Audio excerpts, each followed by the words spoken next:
কিয়ামতের ময়দানে 4 শ্রেণীর নারীদের চেহারায় গোশত থাকবে না।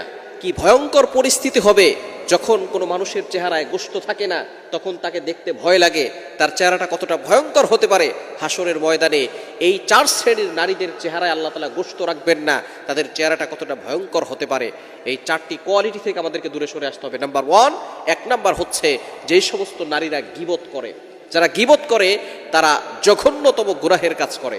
আল গীবাতু আশাদ্দু মিনাজ জিনা, গীবত ইজ হার্ডার দ্যান ফর্নিকেশন। এই গীবতের গুনাহ জিনার থেকেও মারাত্মক গুনাহ। যারা এই গীবতের গুনাহ করে তারা জিনার তাওবা করা সহজ, কিন্তু গীবতের তাওবা করা সহজ নয়। এজন্য গীবতকারিনী যে সমস্ত নারীরা আছেন কিয়ামতের ময়দানে তাদের এই মুখে কোনো গোশত থাকবে না। এবং আল্লাহ পাক রব্বুল আলামিন সূরা হুজরাতের ভিতরে বলে দিয়েছেন, আইয়ুহিব্বু আহাদুকুম আইয়াকুলা লাহমা আখিহি মাইতান ফাকারিহতুমু। কেউ কি আছে নিজের আপন মরা ভাইয়ের গোশত খাবে? যারা গীবত করে তারা কেমন যেন আপন মরা ভাইয়ের গোশত খাওয়ার গুনাহ করে। এজন্য 1 নাম্বার হচ্ছে গীবত করা যাবে না। গীবত কি? অন্যের দোষ বলা, অন্যের নামে যে কথাগুলো বলছেন অবশ্যই সতর্ক থাকবেন। গীবত কিন্তু মিথ্যা কথা নয়, গীবত হচ্ছে সত্য কথা।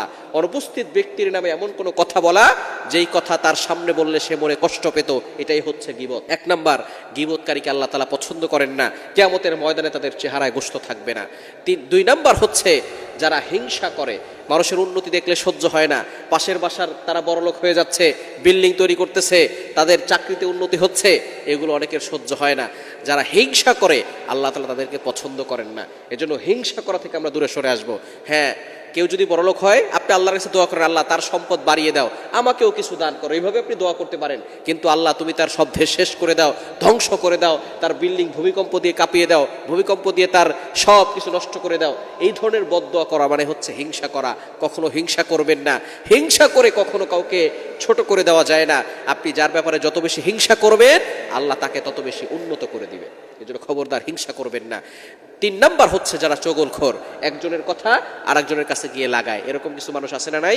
একজনের কথা সুন্দর করে কথা বলে, তার সাথে কথা বলার পরে সেই কথাগুলো অন্যের কাছে গিয়ে লাগায়। নবীজি সাল্লাল্লাহু আলাইহি ওয়াসাল্লাম জানিয়ে দিয়েছেন, লা ইয়াদখুলুল জান্নাতা কাত্তাত, চগলখোর কখনো জান্নাতে যাবে না। এজন্য 3 নাম্বার হচ্ছে চগলখড়ি করা যাবে না। 4 নাম্বার হচ্ছে জিনাকারিনী নারী।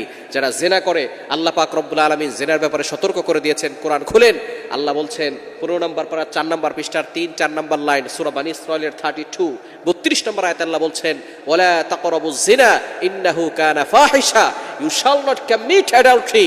তোমরা ব্যভিচারের কাছেও যেও না। সুতরাং জিনাকারিনী নারী যারা আছে আল্লাহ পাক রব্বুল আলামিন কিয়ামতের ময়দানে ভয়ঙ্কর শাস্তি তাদেরকে দিবেন। এই 4টি কোয়ালিটি থেকে আমাদেরকে দূরে সরে আসতে হবে। আল্লাহ তাআলা আমাদের সকলকে হেফাজত করেন।